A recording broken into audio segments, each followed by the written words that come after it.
질문 들어가겠습니다. 저 댓글에서 무식해서 용감한 손혜원이라고 써있습니다. 그리고 손혜원은 감성 직관만 뛰어나지 정치 역사에 대해서는 무식하다고 나왔어요. 그 무식해서 용감하게 가겠습니다. 알면 골치 아파요. 그렇죠? 제가 질문 드리면은 이제 주 박사님, 공 선생님하고 이제 김상조 교수님이 이제 돌아가면서 자기들이 하고 싶은 때 대답해 주십시오. 네. 삼성이 이재용 부회장이 어떻게 이 지경까지 맞습니까? 삼성이란 조직은 도대체 어떤 조직입니까? 아니 본인이 해주세요. 제가 할까요? 삼성이 어떻게 여기까지 이런 상태까지 왔는지, 여태까지 그랬는데 노출이 간간이 되는 건지. 뭐 여러 가지가 포인트들이 많은데요. 그 삼성그룹에 입사를 하면 이제 전 그룹 계열사들의 이제 신입 사원들이 다 이제 합숙 훈련을 받지 않습니까? 외워야 할 것들이 이만큼의 매뉴얼을 나눠줘요. 그 매뉴얼의 가장 첫 부분에 나오는 게 삼성 성공의 비밀 하면서 세 가지를 얘기합니다. 이건 이제 청문회 때도 제가 얘기했던 거죠. 일단 진짜 회장의 영도력, 지도력이 아닙니다. 영도력. 두 번째 미래 전략실의 기획력. 그 다음에 세 번째가 계열사 이제 경영진들의 전문성. 이 세 가지가 어우러져서 오늘날의 삼성의 성공을 낳았다 이렇게 해요. 이거를 자기 머릿속에 진실로 받아들이지 않는 사람은 삼성그룹에서 서바이벌 하지 못합니다. 주선배처럼. 그게 각인이 안 되면 그 조직에서는 버텨낼 수가 없어요. 근데 문제는 뭐냐면 이 신화를 대한민국 국민들도 다 믿고 있다는 겁니다. 그리고 삼성 사람들도 이제는 스스로 믿어요. 진짜로. 이걸 만들어낸 사람들도. 우리 모두가 허상을 보고 있는 거예요. 종교구나. 예. 이런 표현 쓰면 안 되겠다. 조금 전에 제가 무슨 표현을 쓰려고 그랬냐면 북한하고 비슷하다 이렇게 표현하려고 그랬어요. 진짜 그렇습니다. 그러니까 이게 자기네들이 만들어낸 허상을 자기 스스로 믿어버리고 그 다음에 국민 모두를 그러니까 믿게 만드는 힘을 가진 조직이 바로 삼성입니다. 그런데 실제로 그러면 이 세 가지가 잘 작동할까요? 더 나아가서 오늘날에도 과거처럼 유효하게 작동할까요? 이걸 우리가 물어봐야 돼요. 그렇지 않습니다. 바로 이게 진짜로 허구예요. 일단 여러분들 이건희 회장이 삼성그룹, 특히 삼성전자의 성공에 얼마나 기여했다고 생각하십니까? 모든 언론들이 뭐 반도체 신화 뭐 얘기하면서 또는 뭐 애니콜 만들어가지고 불량이 나니까 그거 다 화형식 시키고 뭐 이런 식의 리더십을 발휘했다라고 얘기를 하죠. 근데 이건희 회장이 삼성그룹의 회장으로 재직한 게 한 26년 정도 됩니다. 87년 말에 해서 이제 2014년까지 있었으니까. 근데 그 약 16년, 17년 정도 되는 기간 동안 이른바 친정, 본인이 직접 경영을 한 기간은 극히 짧아요. 이것부터 아셔야 돼요. 그러니까 88년에 총수가 됐지만 지금 이재용 부회장과 마찬가지로 아버지의 가신들과의 일정한 정도 과도기를 거쳐요. 그 기간 동안에 나설 수가 없어요.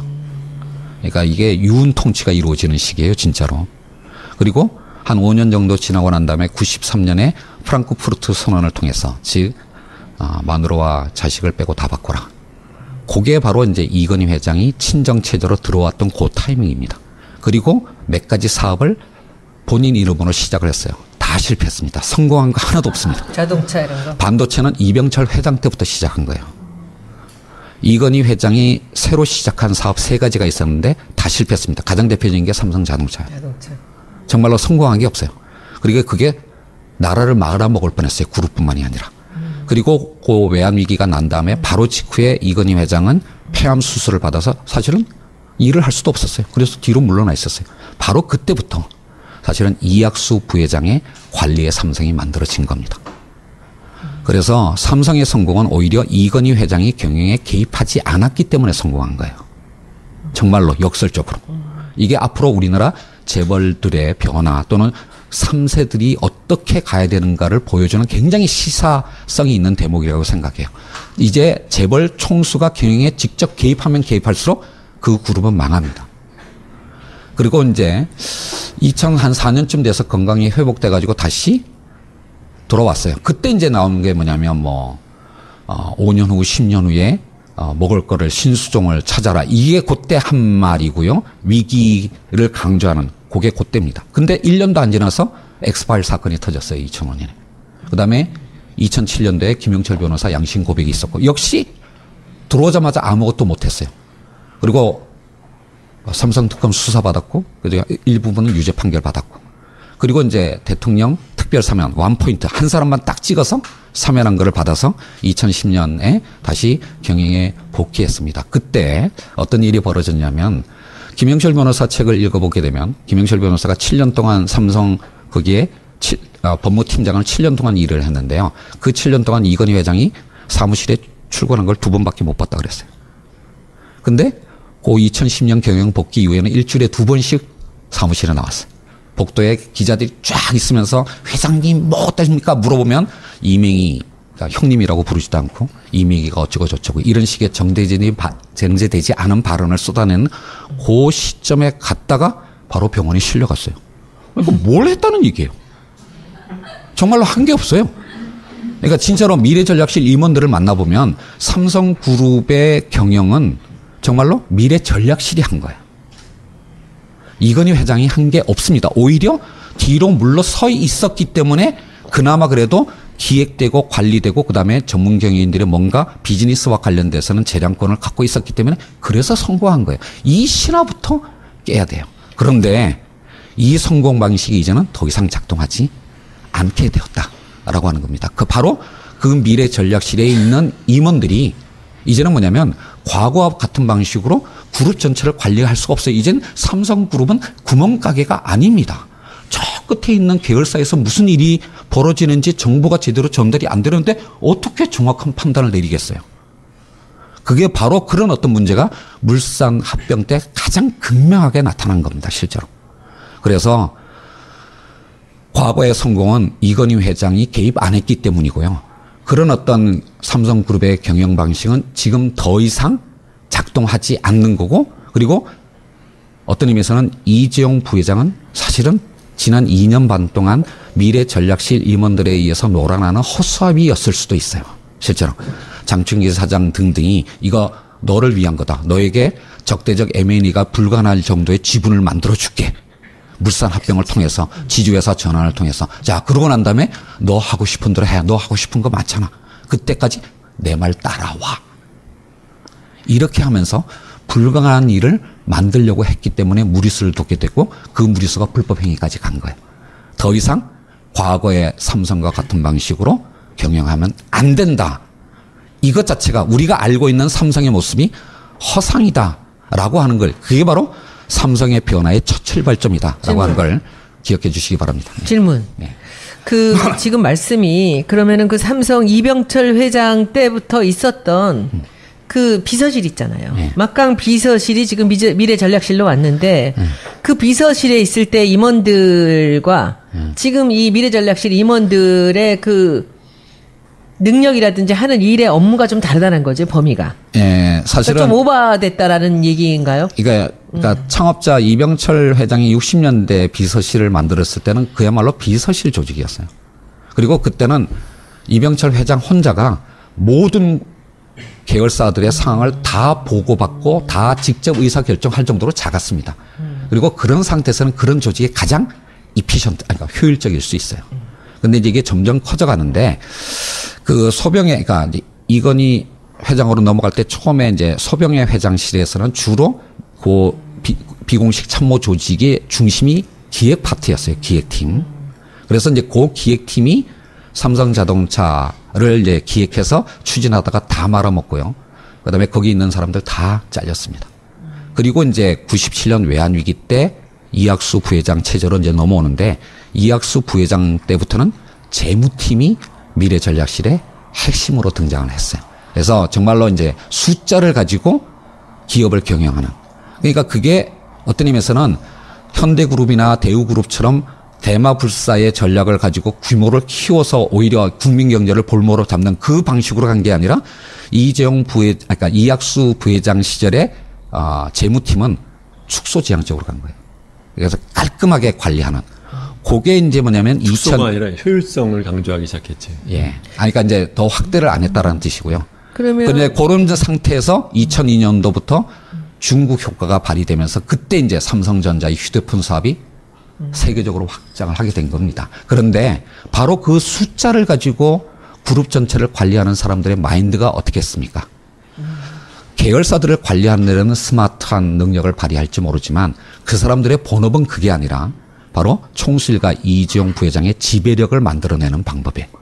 그러니까 이제 결국 주식을 어떻게 조작을 하고 합병하고 이제 이런 거에 역시 바로 그 재무팀 소속의 임원들이 관리를 하게 된 거고요. 이 사람들이 결국 세상의 변화, 더 이상 과거와 같은 방식은 더 이상 통용되지 않는 사회가 되었다라고 하는 걸 알지 못한 상태에서 과거 방식으로 계속 계열사들을 관리하고 그다음에 이재용 부회장에게 지배 주문을 만들어 주려고 하는 작업을 계속하다가 오늘날의 이 지경에 이르렀다 할 수가 있다고 말씀드릴 수가 있습니다. 그 숫자를 다루는 사람으로서 삼성의 기획도 참여했던 우리 그 공 선생 한번 본인의 경험과 본인의 생각들을 위주로 한번 지금 이거 삼성 지금 김상조 교수님 하신 말씀을 좀 더 설명하실 거 있으면 좀 보태주세요.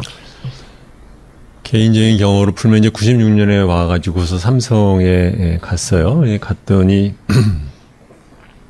당시에 뭐 7사제 아니면 뭐 이것저것 바꾼다 이런 얘기들을 하는데 실질적으로 그 당시에 그 사람들 그렇게 하는 경영혁신이라는 그 내용을 보면 뭘 어떻게 해야 되는지도 막 우격다짐으로 하는 거였어요.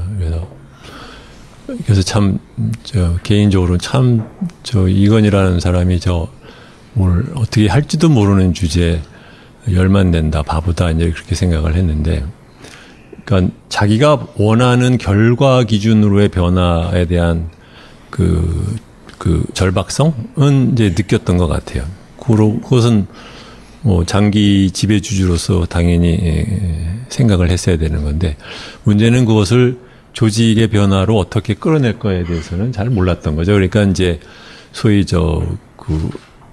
누가 그 얘기하던데 무솔리니가 그 이탈리아에서 그 출산 정책 할 때 애 안 낳으면 끊고 감옥 집어넣고 하던 식으로 말하자면 이제 우격다짐으로 이거 해 저거 해. 이거 대표적인 케이스가 7시 나와. 그래서 4시에 퇴근해가지고 그 다음에는 창의적으로 자기의 전문성을 길러. 그거 정말 바보 같은 소리잖아요, 그렇죠? 예, 그러니까 턱도 안 되는 짓들 갖다 이것저것 막 해댄 거죠. 그러다가 97년에 나빠지고 금융위기 터지고 난 다음에는 그 당시에 삼성이 굉장히 비대했어요. 그러니까 그 수익성 떨어지는 사업을 굉장히 많이 갖고 있었는데 그거를 이학수 씨가 이제 비서실장 구조본부장 되면서 상당한 규모를 줄였죠. 제가 알기로는 삼성전자 직원만 해도 그 당시에 소리 안 나게 언론에서 30%. 보도를 안 해서 한 30%가 현대자동차는 소리 나게 하면서 정리해고 30% 했고요. 삼성전자는 소리 안 내게 30% 인원 정리했어요. 이게 삼성과 현대의 차이거든요.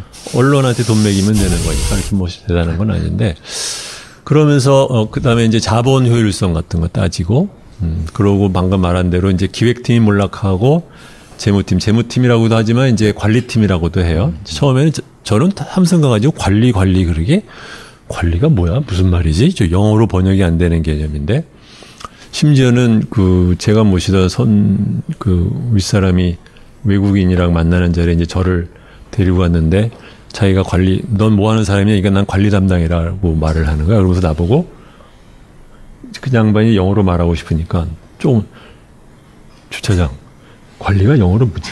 그래서요. 그 파이낸스입니다. 그랬더니 아니 파이낸스는 아니지. 응? 이 매니지먼트 아니지. 어드미니스트레이션 그것도 아니고 자기가 고민해요. 그러니까 개념적으로. 근데 그러니까 재무라는 삼성에서의 역할이 말하자면 이제 그러니까 사실은 재무랑 관리가 나중에 합쳐서 지금 재무팀이라고 옛날에는 관리랑 재무가 좀 재무는 일종의 말하자면 이렇게 파이낸싱 또는 스트럭처링 하는 데고 재무가 관리를 총괄하게 된 관리는 성과 관리는 관리팀에서 하는 거예요. 근데 그게 원래 서구 기업에서는 그걸 재무가 하는 거예요. 어쨌든. 그래서 삼성은 근데 그렇게 크게 두 개가 있는데 금융위기를 터지면서 기획팀이 이제 말하자면 몰락을 했고 그 다음에는 또 하나 팀이 있어요. 삼성의 요거가 이제 제가 보기엔 삼성의 경쟁력의 핵심이라고 생각을 하는데 그게 뭐냐면 감사팀이에요. 그 감사팀의 검찰 같은 거 역할이 뭐냐면 삼성의 독특한 컬처가 있어요. 그러니까는 바깥에는 뇌물을 매겨라. 그래 너는 받지 마. 네. 맞아. 그 엄격한 그 이중 그 잣대를 갖고 있어요. 그래서 내부적으로는 그 부패에 조금이라도 그러니까 심지어는 예를 들어서 관계사나 밖에서 돈을 그 받으면 그거는 아주 막 작사를 내요.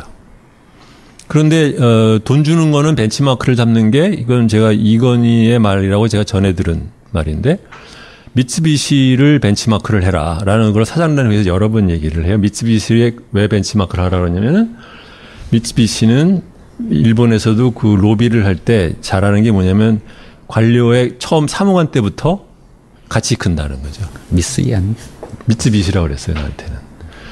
그래서 미쓰비시 하듯이 그렇게 초창기 때부터 관료들을 갖다 미리미리 다 그 매겨놓고 그 사람이 나중에 갔을 때 하고 그 사람이 관두더라도 그 사람이 계속해서 관리를 해서 관리라는 게 말하자면 이제 계속해서 돈을 준다는 얘기죠.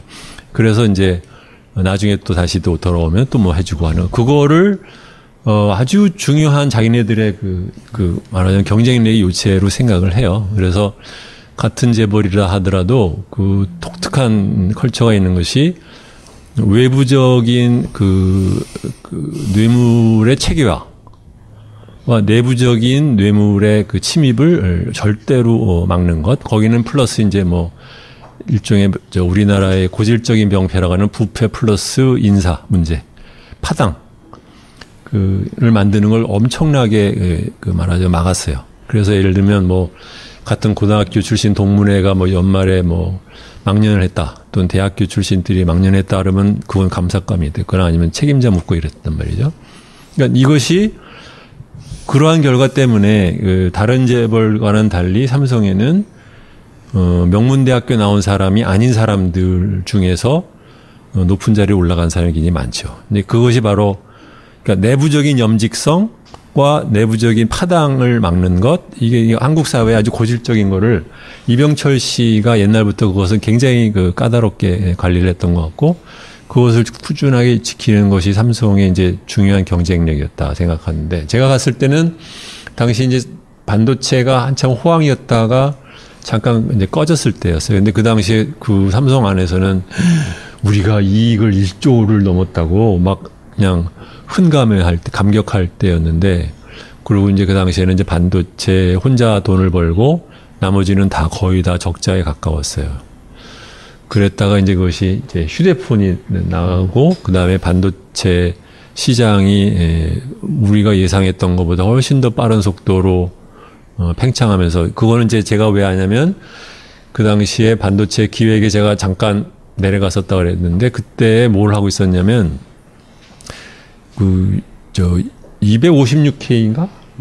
그거를 투자를 지금 해야 되냐 마느냐 언제 할까 갖고 엄청 고민을 할 때였어요. 네. 그래서 우리는 이제 이런 거 저런 거 뭐 생각을 하지만 반도체라는 것은 상당 부분은 결과적인 면도 모르면 운이 많이 커요. 왜냐하면 그 반도체 팹을 하나 만들려고 하면 보통 옛날에 20년 전에 1조가 들었고 지금은 한 2조에서 3조가 들어요. 한번 짓고 나면 빼도 박도 못 하는 거야, 그냥. 감가상각 될 때까지는 한 10년을 그냥 갖고 있어야 돼, 미니멈. 그러니까 그 타이밍을 그러면 어떻게 할 거냐라는데, 사실 생각해보면 이 제조업이라는 게 원래 그렇기도 하지만 반도체는 정말 겁나는 게 그걸 어떻게 알아? 5년 뒤에 어떻게 될지, 10년 뒤에 어떻게 될지, 그 다음에 그 중간에 있는 사이클을 갖다 우리가 버틸 수 있을지, 뭐 이런 것들 여러 가지가 있잖아요. 그래서 아까 이제 이병철이 반도체를 했다지만 이 반도체를 하는 것 뒤에는 뭐가 있었냐면, 정부가 꾸준하게 그 안정적으로 그 사이클을 지킬 수 있도록 돈을 대줬다는 것도 큰 역할을 하는 거죠. 그 다음에 세 번째가 계열사 이제 경영진들의 전문성. 이 세 가지가 어우러져서 오늘날의 삼성의 성공을 낳았다, 이렇게 해요. 이거를 자기 머릿속에 진실로 받아들이지 않는 사람은 삼성그룹에서 서바이벌 하지 못합니다. 주선배처럼. 그게 각인이 안 되면 그 조직에서는 버텨낼 수가 없어요. 근데 문제는 뭐냐면 이 신화를 대한민국 국민들도 다 믿고 있다는 겁니다. 그리고 삼성 사람들도 이제는 스스로 믿어요. 진짜로. 이걸 만들어낸 사람들도. 우리 모두가 허상을 보고 있는 거예요. 종교구나. 예. 이런 표현 쓰면 안 되겠다. 조금 전에 제가 무슨 표현을 쓰려고 그랬냐면 북한하고 비슷하다 이렇게 표현하려고 그랬어요. 진짜 그렇습니다. 그러니까 이게 자기네들이 만들어낸 허상을 자기 스스로 믿어버리고 그 다음에 국민 모두를 그러니까 믿게 만드는 힘을 가진 조직이 바로 삼성입니다. 그런데 실제로 그러면 이 세 가지가 잘 작동할까요? 더 나아가서 오늘날에도 과거처럼 유효하게 작동할까요? 이걸 우리가 물어봐야 돼요. 그렇지 않습니다. 바로 이게 진짜로 허구예요. 일단 여러분들 이건희 회장이 삼성그룹 특히 삼성전자의 성공에 얼마나 어떤 일이 벌어졌냐면 김영철 변호사 책을 읽어보게 되면 김영철 변호사가 7년 동안 삼성 거기에 법무팀장을 7년 동안 일을 했는데요. 그 7년 동안 이건희 회장이 사무실에 출근한 걸 2번밖에 못 봤다 그랬어요. 근데 그 2010년 경영 복귀 이후에는 일주일에 2번씩 사무실에 나왔어요. 복도에 기자들이 쫙 있으면서 회장님 뭐 어떠십니까 물어보면 이명희 그러니까 형님이라고 부르지도 않고 이명희가 어쩌고 저쩌고 이런 식의 정제되지 않은 발언을 쏟아내는 그 시점에 갔다가 바로 병원에 실려갔어요. 그러니까 뭘 했다는 얘기예요. 정말로 한 게 없어요. 그러니까 진짜로 미래전략실 임원들을 만나보면 삼성그룹의 경영은 정말로 미래전략실이 한 거예요. 이건희 회장이 한 게 없습니다. 오히려 뒤로 물러서 있었기 때문에 그나마 그래도 기획되고 관리되고 그다음에 전문 경영인들의 뭔가 비즈니스와 관련돼서는 재량권을 갖고 있었기 때문에 그래서 성공한 거예요. 이 신화부터 깨야 돼요. 그런데 이 성공 방식이 이제는 더 이상 작동하지 않게 되었다라고 하는 겁니다. 바로 그 미래 전략실에 있는 임원들이 이제는 뭐냐면 과거와 같은 방식으로 그룹 전체를 관리할 수가 없어요. 이제는 삼성그룹은 구멍가게가 아닙니다. 기여했다고 생각하십니까? 모든 언론들이 뭐 반도체 신화 뭐 얘기하면서 또는 뭐 애니콜 만들어가지고 불량이 나니까 그거 다 화형식 시키고 뭐 이런 식의 리더십을 발휘했다라고 얘기를 하죠. 근데 이건희 회장이 삼성그룹의 회장으로 재직한 게 한 26년 정도 됩니다. 87년 말에 해서 이제 2014년까지 있었으니까. 근데 그 약 16년, 17년 정도 되는 기간 동안 이른바 친정, 본인이 직접 경영을 한 기간은 극히 짧아요. 이것부터 아셔야 돼요. 그러니까 88년에 총수가 됐지만 지금 이재용 부회장과 마찬가지로 아버지의 가신들과의 일정한 정도 과도기를 거쳐요. 그 기간 동안에 나설 수가 없어요. 그러니까 이게 유운 통치가 이루어지는 시기예요, 진짜로. 그리고 한 5년 정도 지나고 난 다음에 93년에 프랑크푸르트 선언을 통해서 즉 마누라와 자식을 빼고 다 바꿔라. 그게 바로 이제 이건희 회장이 친정 체제로 들어왔던 그 타이밍입니다. 그리고 몇 가지 사업을 본인 이름으로 시작을 했어요. 다 실패했습니다. 성공한 거 하나도 없습니다. 자동차 이런 거. 반도체는 이병철 회장 때부터 시작한 거예요. 이건희 회장이 새로 시작한 사업 3가지가 있었는데 다 실패했습니다. 가장 대표적인 게 삼성자동차예요. 자동차. 정말로 성공한 게 없어요. 그리고 그게 나라를 말아먹을 뻔했어요. 그룹뿐만이 아니라. 그리고 그 외환위기가 난 다음에 바로 직후에 이건희 회장은 폐암 수술을 받아서 사실은 일을 할 수도 없었어요. 그래서 뒤로 물러나 있었어요. 바로 그때부터 사실은 이학수 부회장의 관리의 삼성이 만들어진 겁니다. 그래서 삼성의 성공은 오히려 이건희 회장이 경영에 개입하지 않았기 때문에 성공한 거예요. 정말로 역설적으로. 이게 앞으로 우리나라 재벌들의 변화 또는 3세들이 어떻게 가야 되는가를 보여주는 굉장히 시사성이 있는 대목이라고 생각해요. 이제 재벌 총수가 경영에 직접 개입하면 개입할수록 그 그룹은 망합니다. 그리고 이제 2004년쯤 돼서 건강이 회복돼 가지고 다시 돌아왔어요. 그때 이제 나오는 게 뭐냐면 5년 후 10년 후에 먹을 거를 신수종을 찾아라. 이게 그때 한 말이고요. 위기를 강조하는 그게 그때입니다. 근데 1년도 안 지나서 엑스파일 사건이 터졌어요. 2005년에. 그다음에 2007년도에 김영철 변호사 양심 고백이 있었고 역시 들어오자마자 아무것도 못했어요. 그리고 삼성 특검 수사받았고 그리고 일부분은 유죄 판결 받았고 그리고 이제 대통령 특별사면 원포인트 한 사람만 딱 찍어서 사면한 거를 받아서 2010년에 다시 경영에 복귀했습니다. 그때 질문 들어가겠습니다. 저 댓글에서 무식해서 용감한 손혜원이라고 좀 써있네요. 그리고 손혜원은 감성 직관만 뛰어나지 정치 역사에 대해서는 무식하다고 나왔어요. 그 무식해서 용감하게 가겠습니다. 알면 골치 아파요. 그렇죠? 제가 질문 드리면은 이제 주 박사님, 공 선생님하고 이제 김상조 교수님이 이제 돌아가면서 자기들이 하고 싶은 때 대답해 주십시오. 네. 삼성이 이재용 부회장이 어떻게 이 지경까지 왔습니까? 삼성이란 조직은 도대체 어떤 조직입니까? 아니 본인이 해주시죠. 제가 할까요? 삼성이 어떻게 여기까지 이런 상태까지 왔는지 예. 여태까지 그랬는데 노출이 간간이 되는 건지. 뭐 여러 가지가 포인트들이 많은데요. 그 삼성그룹에 입사를 하면 이제 전 그룹 계열사들의 이제 신입 사원들이 다 이제 합숙 훈련을 받지 않습니까? 외워야 할 것들이 이만큼의 매뉴얼을 나눠줘요. 그 매뉴얼의 가장 첫 부분에 나오는 게 삼성 성공의 비밀 하면서 세 가지를 얘기합니다. 이건 이제 청문회 때도 제가 얘기했던 거죠. 일단 진짜 회장의 영도력, 지도력이 아닙니다. 영도력. 두 번째 미래 전략실의 기획력.